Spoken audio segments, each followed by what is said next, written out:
From reality TV to the top of the GOP, Donald Trump has been in the spotlight for decades. Born and raised in the borough of Queens to a life of hard-earned privilege. He was the fourth of five children. Born to a Scottish immigrant mother, Mary.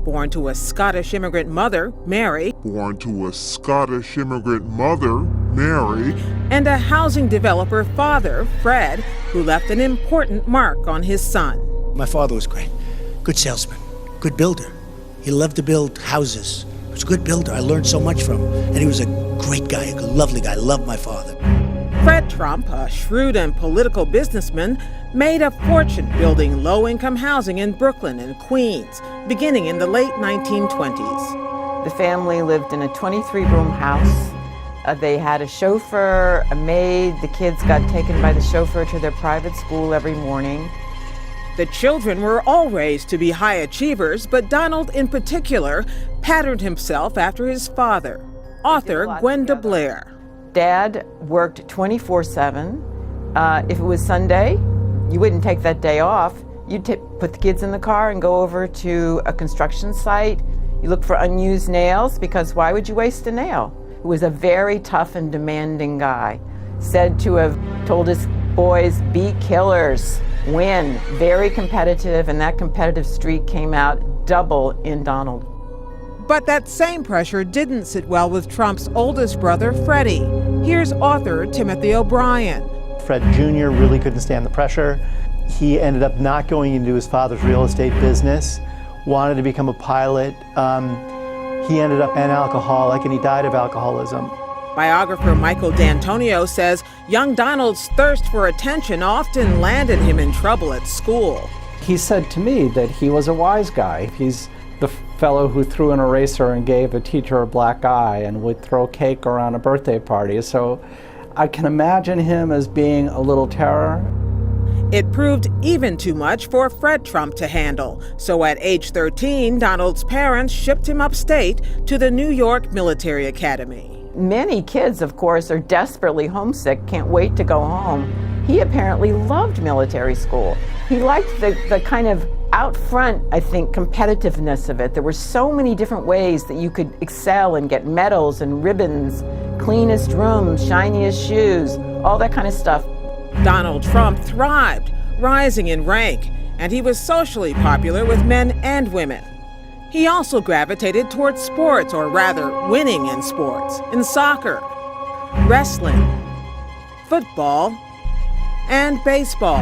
He excelled at baseball to the point where I think his coaches felt that he could become a professional baseball player.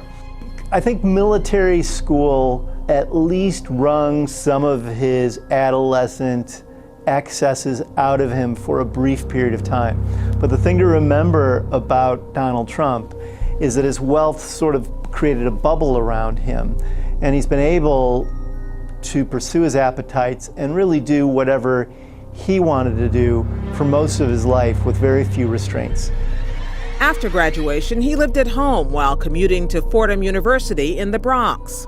His sister told me that the reason he went to Fordham, I asked, and she said it's where he got in. 2 years later, he transferred to the University of Pennsylvania's Wharton School of Finance and Commerce. You won't find people at Penn who say, well, I was Donald's really good friend, I was in a fraternity with him, or we socialized. He didn't do any of those things. He studied, and then come Friday, as soon as he could, he'd jump in his car and go back to Queens where he worked with his dad. So from the very start with Donald, it was about getting control of the family business, building it, growing it, and becoming the rich and famous and powerful person that he eventually became. Trump graduated from Penn in 1968 to begin what quickly became a celebrity real estate career. One of the reasons why I stopped watching movies is I got into my research and what's going on in the world right now, and all the corruptness and all of the plot twists of reality. And I started realizing that reality is 20 times more interesting than Hollywood. The CIA is funneling information into Hollywood. Hollywood is putting out in the movies, and the population believes it. Washington, D.C. is definitely in Hollywood. George H.W. Bush came out and finally made the statement about Mockingbird. Well, we're going to officially stop the Mockingbird program. The CIA will no longer pay journalists to write stories. From now on, the program is voluntary, which means Mockingbird continues today. When's the last time you've seen a mainstream media outlet do a serious investigative report on the actions of the CIA? There's a reason for that. This would mean that the CIA could manipulate the news in the United States by channeling it through some foreign country. Starting in 1900, we entered a previously unimaginable time of modern technology. Advances that allowed the rulers of this world to construct and direct our stories in ways we previously never imagined. As a result, new techniques to control the population were realized. These are the people from the companies that we have trusted to deliver us our news and tell our stories. This has always been about controlling what we as the population think and hear.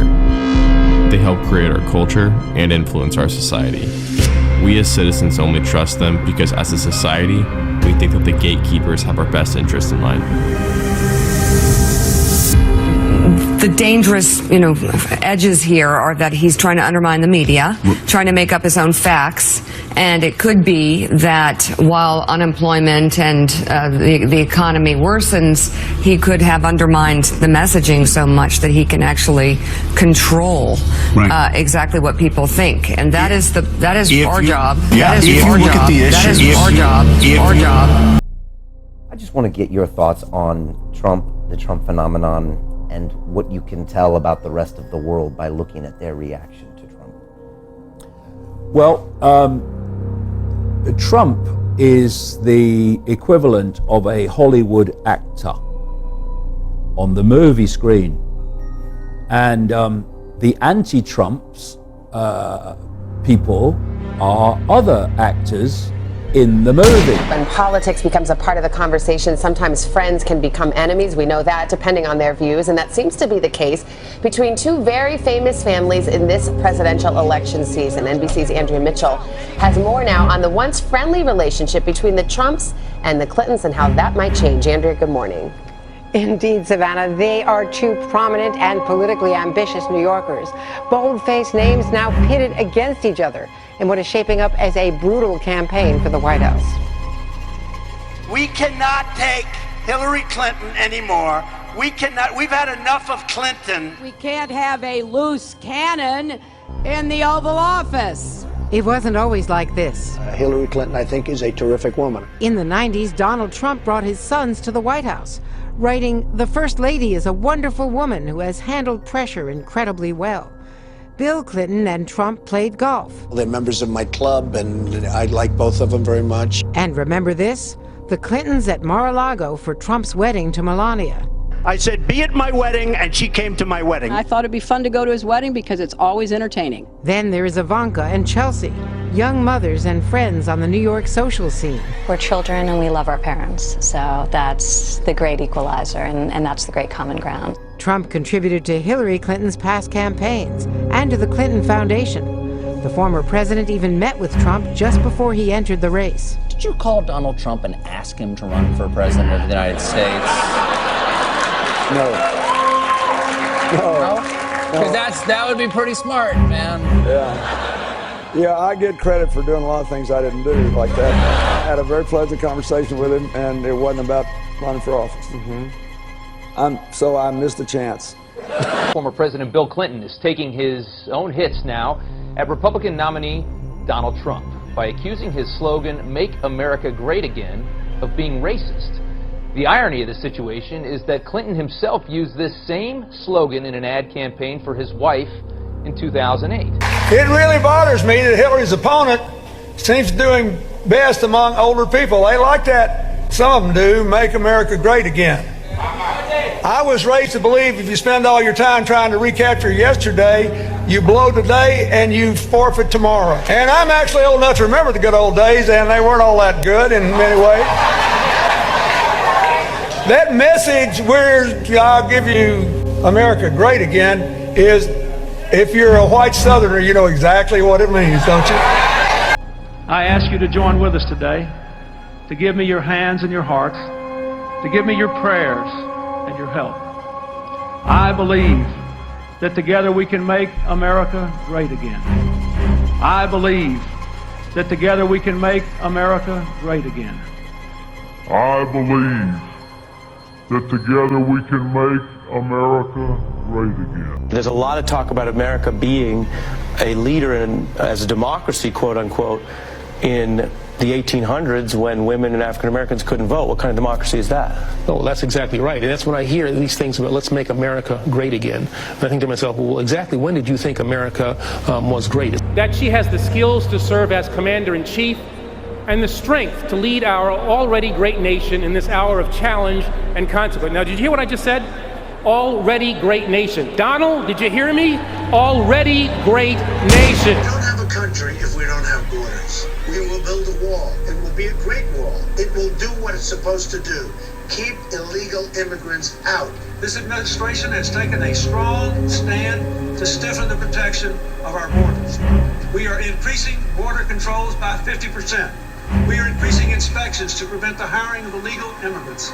And tonight I announce I will sign an executive order to deny federal contracts to businesses that hire illegal immigrants. Let me be very clear about this. We are still a nation of immigrants. We should be proud of it. We should honor every legal immigrant here working hard to be a good citizen, working hard to become a new citizen. But we are also a nation of laws. Look, I voted numerous times when I was a senator to spend money to build a barrier to try to prevent illegal immigrants from coming in. And I do think you have to control your borders. More barriers can be helpful, can they not? Barriers as in physical barriers? Yes, walls. They have been. So in other words, if somebody sneaks in from Nicaragua or some other country in Central America through the southern border of Mexico, they wind up in Mexico, they can go get a job, they can work. If somebody do that without permission, we send back them. Unlike Mexico's immigration law, which is brutally exclusionary, the purpose of America's law is not to keep people out. It is to assure that as people come to the United States, they do so with the intention of becoming Americans and of raising their children as Americans. Unlike Mexico, our nation embraces legal immigration. And what makes that possible is assimilation. Mexico is such an important problem. Mexican government's policies are pushing migration north. There isn't any sensible approach except to do what we need to do simultaneously. Secure our borders with technology, personnel, physical barriers if necessary in some places, and we need to have tougher employer sanctions, and we need to try to incentivize Mexico to do more. If they've committed transgressions of whatever kind, they should be obviously deported. Reform means stronger border security, and we can build on the progress my administration's already made, putting more boots on the southern border than at any time in our history, and reducing illegal crossings to their lowest levels in 40 years.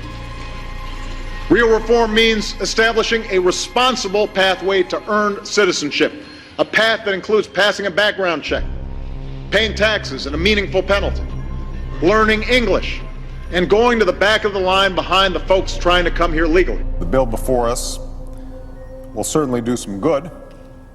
It will authorize some badly needed funding for better fences and better security along our borders, and that should help stem some of the tide of illegal immigration in this country. Liberals trying to hammer President Trump on immigration only to have this backfire in a big way. It turns out the article that they were tweeting from a paper in Arizona, it showed pictures of immigrant children in cages. Well, this was actually from 2014 during President Obama's term, not President Trump's. We first met her a week ago today on the front page of the New York Times in a painfully stunning photograph by John Moore, a war correspondent who has seen it all, but says he had a tough time emotionally that night photographing the work of the Border Patrol in McAllen, Texas. All we know is that she is a 2-year-old girl from Honduras who was apprehended along with her mother at the border. We don't know her name. Many reporters are working on that. I'm sure we will eventually know more about her. But no one has made us feel more of the pain of what's happening at our southern border than she has. And now, lifted from John Moore's photograph, she is on the cover of Time magazine. She has taken her place in history in a confrontation with the President of the United States. Time magazine releasing the cover for its newest edition today.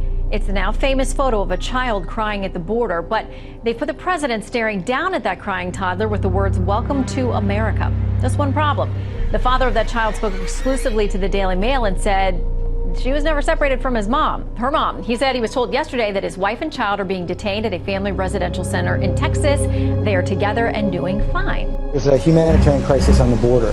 Some of your critics have said you have to speak out more directly to the people of Central America and say, don't come. If you come, you will be deported. Well, we've done that. The problem is that under current law, once those kids come across the border, there's a system in which we're supposed to process them, take care of them until we can send them back. It's a lengthy process. Is your message don't come? Oh, our message absolutely is don't send your children on trains or through a bunch of smugglers. That is our direct message to the families in Central America. Do not send your children to the borders. If they do make it, they'll get sent back. More importantly, they may not make it. This is about the red and the blue, the significance between the two. And it's something from Unplug Them by way of the Most High straight to you. We're going to talk about the significance of red and blue in pop culture. The high frequency color, the highest frequency color is red. The low frequency color. Let's have a little visual aid here.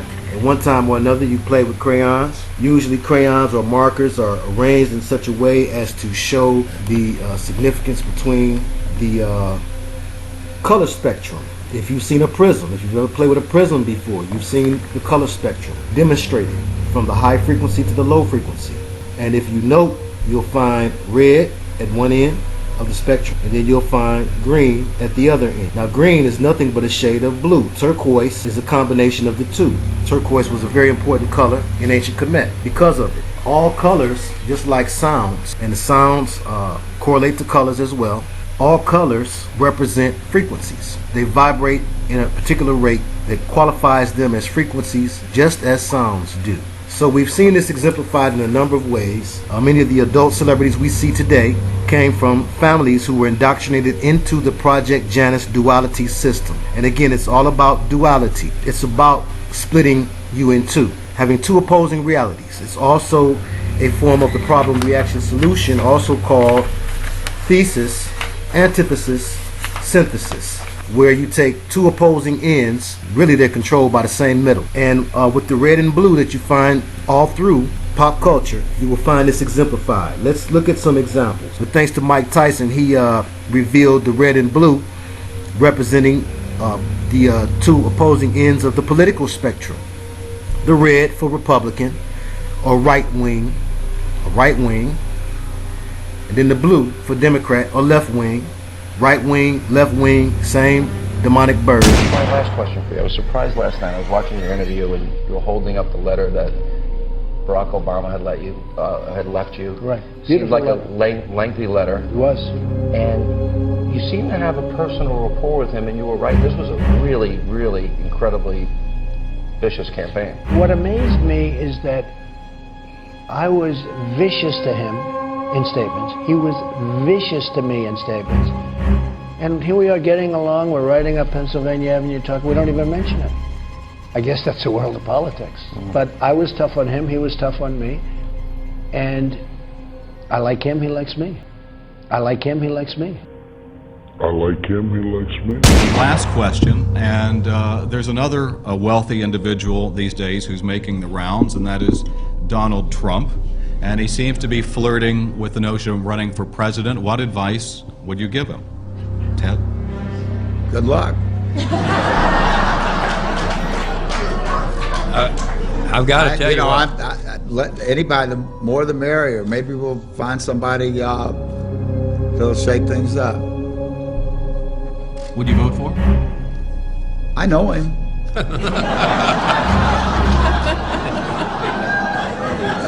I kind of like him, tell you the truth. I mean, you know, he's colorful. I kind of like him, tell you the truth. I mean, you know, he's colorful. I kind of like him, tell you the truth. I mean, you know, he's colorful. And so humanities, those people that get caught in it, he's the baddie, he is. He's the baddie in this movie, that Trump, he's the baddie. Oh no, he's the goodie, he is the person I like, right?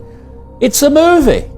And while we are focusing on this, again, this minutiae of Trump, anti-Trump, left, right, and all this nonsense that we get caught into, Silicon Valley's doing what it is doing in terms of destroying freedom of information and driving on behalf of things like DARPA, the technological development arm of the Pentagon, this AI transhumanist agenda. It's a diversion. And you know, just a quick one, I talk about this hidden hand. These here today, gone tomorrow politicians are just that. Here today, gone tomorrow. What we need to look at is that which is always there, because that's where the power is. That's what pushes this agenda on, no matter who's in power, who's the president, what party, whatever. The coronavirus, you know that. Coronavirus. I think we have it very well under control. We have very little problem in this country at this moment. We pretty much shut it down, coming in from China. We're going to see what happens, but we did shut it down, yes. You know, a lot of people think that goes away in April. Lies on your lips, clapping but praying I slip. Wishes of sinking my ship. Fuck is you hating me for? Devil outside, go get your view from the 6. Pardon, I'm nothing like them. You play with my name, my hooligans aiming to rim. Lost angels with no sense of fear. They live in the dark, get right next to sharks and they swim. This is the life that I chose, and boy, I'm just playing my role. That acting that cook got me. What's going on in this town anyway? Did your mayor die or what? World's coming to an end. How's that? Midnight tonight, the whole caboodle's gonna burn up. Where'd you get that? Fellow back there. With the one with the hat on? Mm-mm. Other one. He says the world is gonna come to an end? Got a name? Trump. I bet it fits. Yeah, I heard. Your name is Trump? Dr. Walter Trump. I am the only one. Trust me. I can build a wall around your homes that nothing will penetrate. What do we do? How do we save ourselves? You ask, how do you build that wall? You ask, and I'm here to tell you. Can you hold a sign? You know it. Want $50? Woohoo! Do you care who the next president is? No. Come with me. Hey, hey, hey. Hey, hey, hey.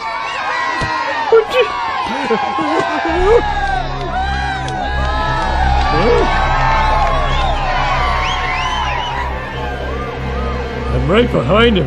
Not supposed to stare at it directly, but I can't help it. If I touch it, will it heal my baldness?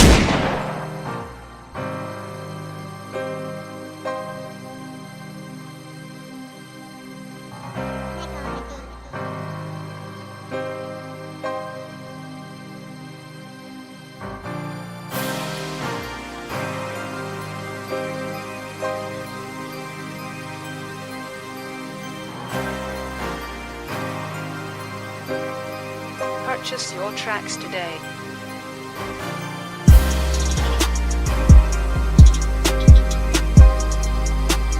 Yes, I am proud to be America's first straight female president. As you know, we've inherited quite a budget crunch from President Trump. How bad is it, Secretary Van Houten? We're broke. The country is broke? How can that be? 80 million Americans are expecting a check from the federal government to hit their bank account. That's right. It's part of a $2.2 trillion plan to boost the economy during the COVID-19 pandemic. Unemployment numbers in the U.S. are staggering, but help may be on the way. The House recently passed a bill detailing a second round of stimulus checks for Americans. Unemployment is still increasing. More and more people are filing for unemployment every single week. The unemployment rate right now is 14.7%, but according to the Federal Reserve, it could be as high as 30% by the time everything starts to get better with the pandemic. So looking at all of that, it becomes quite apparent that a second round of stimulus checks is absolutely necessary.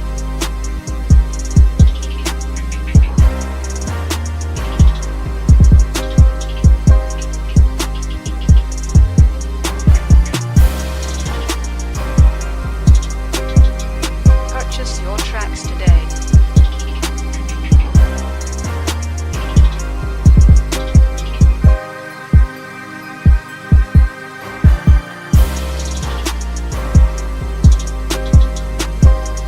Black vote is not going to be for free. We're going to have to see some promises. We're going to have to see some promises. We're going to have to see some promises. You know, what are we getting in return for our vote? Nothing has changed for Black America.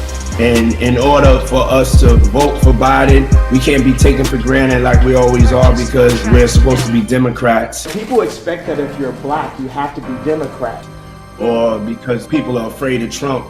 It's whoever's going to take care of our community, whoever wants to make a deal. It's business at this point. You know, we can't trust politicians, you know, so we want to know very clearly, just like Trump made it clear that he wanted to build the wall, Biden needs to make it clear that he's going to change the lives and quality of life of Black and brown people, else he can't get the vote. I will hold the vote hostage if I have to. Hey, look, y'all, do not let this Puffy dude or Diddy dude or whatever it is work y'all up with talking about he holding up the Black vote. Trump got Diddy on his side. He's just pulling the reverse psychology on y'all. That indictment thing is real. Like, you can, it's public record, y'all can pull it up. You know what I'm saying? Like, if you think it's fake, you go pull it up yourself. Don't take nobody's word for it. It is public record. You go pull it up yourself. But him telling us not to vote on the Democratic side, telling the Black people that our vote is for hostage, is only helping Trump. Do you know what's going to happen if Biden grabs Michelle Obama and make her his running mate? Not only is Trump going to lose a lot of Black votes, because he's going to get some Black votes, because a lot of people like what Trump is doing.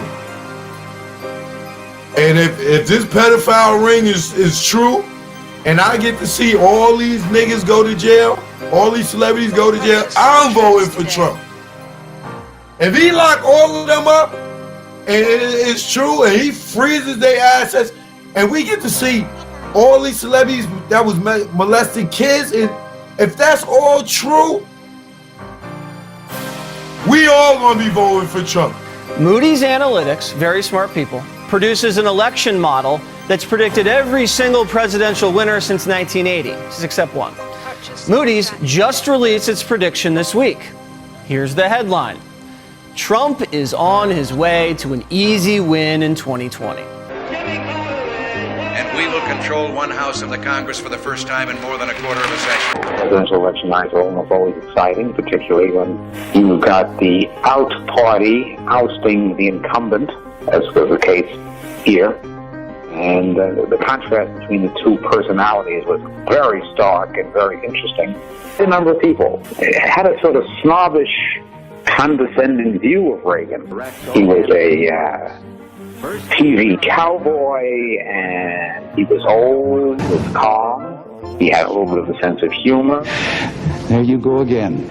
On Election Day, the American people passed judgment on Ronald Reagan's ideas and elected him with the greatest landslide in American history. In your lifetime, who was the president that maybe you admired the most? Well, I liked Reagan. I didn't like him on trade, but other than trade, I liked him very much. Yeah. And he was okay on trade, but not great. How worried were you when you thought Vince McMahon was dead? Oh man, I was scared to death.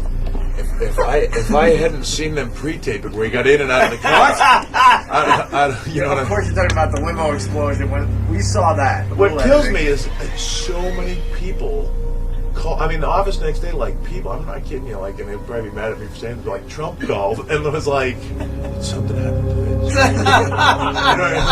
Did Trump not understand that that was a skit? It's the magic of television. The magic of television. The magic of television. Do you give your husband any advice on the debates? We discuss. I tell him my opinions. Give me an example of a piece of advice that you've given your husband that he has taken. I will keep it private.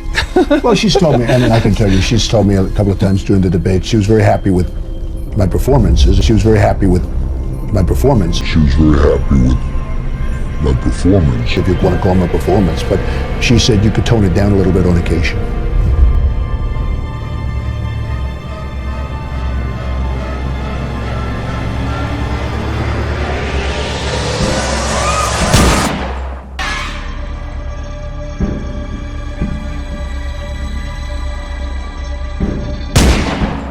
Women clothes, women bags, niggas dressing like Uzi. Only thing these niggas missing is a bra with some boobies. Donald Trump is a distraction, all attention on him. Mainstream media emasculating black men, trying to decrease the population, making less black babies. Say I'm a conspiracy theorist, so people think that I'm crazy. Only fans for my nieces to grow up in this shit. Make it cool to be a stripper, people loving this shit. Niggas go to the extreme, kill a mama for fame. All this fucking protesting, I see nothing has changed. Fuck that Black Lives Matter shit, these niggas ain't